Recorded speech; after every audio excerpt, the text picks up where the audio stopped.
Okay, so today here we have a 2004 Suzuki Verona with a 2.5 liter 6-cylinder. On the back here was the EGR valve. This is where it went, these two holes right here, and then you see these two bolt holes. That's where two 12 millimeters went. That's the wiring harness that goes to it.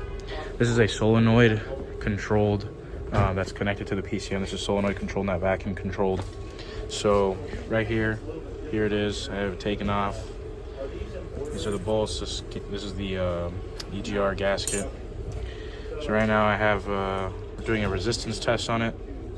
And normal EGR resistance is anywhere between 8 to 10 ohms. We're at 8.3, so we're within spec. Additionally, this EGR, like I said, because it's a linear solenoid type, it is duty cycle controlled, so it's not on at all times, not on during idle or wide open throttle or high performance applications, but it is on during cruising or regular driving. Alright, so just to show again some EGR operation, I'm gonna hold it right here. I have this lead, this pin right here, which should be fed, I believe, 12 volts, actually 5 volts I should say, has power to it, and we're about to ground it, and you're gonna see that plunger, which by the way is spring loaded. It's gonna shoot back up in here, so as you can see, gonna ground it right here. It's operating like that. And that basically, this will seal off exhaust gases from circulating back into the intake manifold. This will allow it. Stop it, allow it.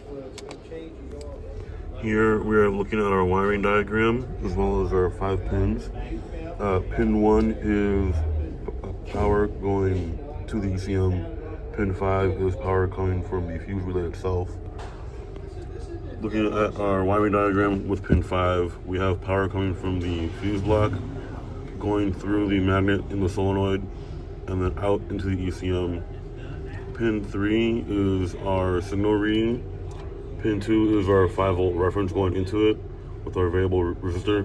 And then pin 4 is just any signal going back to the ECM itself, telling the solenoid to open and close.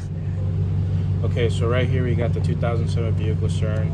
I'm going to just talk a little bit about this PCV system. So the PCV, obviously, in short, just ventilates blow-by gases back into the intake manifold from the crankcase. In this case, we have a little bit of a nicer kind of design here. It's not a typical design, but we got a, it's located right here behind the intake manifold. This sensor right here is a map sensor. Okay, it's labeled 5 volt reference out and ground, or signal out and ground. There's a spring-loaded diaphragm on top, right?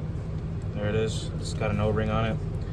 And inside here, you could get the camera up top. You can see that PCV valve is in there, and it's sealed off to the rest of the intake with an O-ring. So I'm gonna pull that out.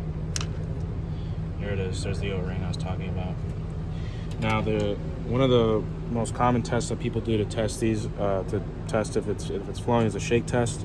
Now, while that is a good indicator that at least it's not stuck open or stuck closed, it's probably best to do other tests like check your math readings, like a PID. You could also do the paper test, check if you got any blow-by coming out of your oil cap.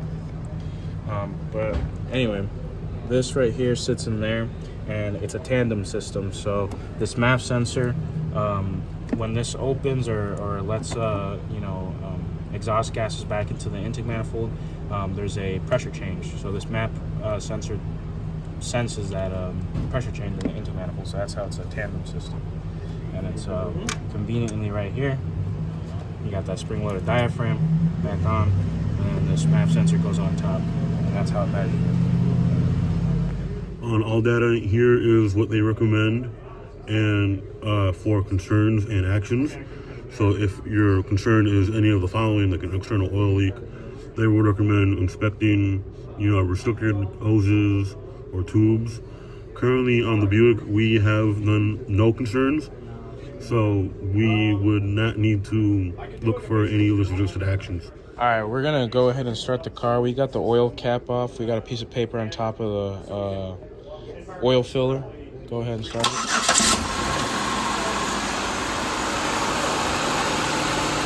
There should be a slight amount of vacuum right now. As you can see, the kind of tell, but I can feel it. The paper's getting sucked. Okay, so I want to try and simulate something and see if we'll get any different readings. But right now the whole PCV assembly is back together. Nothing's missing, and I want to see what the readings would be if we were to take it out. So right now our baseline readings. Right now I have graphing live data, map sensor in kilopascals and map sensor voltage. So we're at about 32 kilopascals and about 1.3 or 1.13 volts idling. So I'm going to take that out and we're going to see if that value changes. Okay, so I took the PCV valve out. There it is, inside of the diaphragm assembly.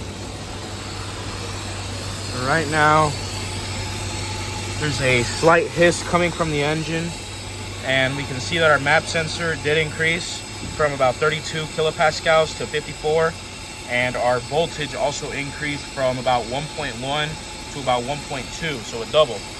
So that's pretty interesting, and that's also possibly caused to just more air being let into the intake manifold. Okay, so I just put the PCV valve back in and we're getting our normal readings again. 30, 33, 34, 32 kilopascals and 1.19 volts. So very, very interesting.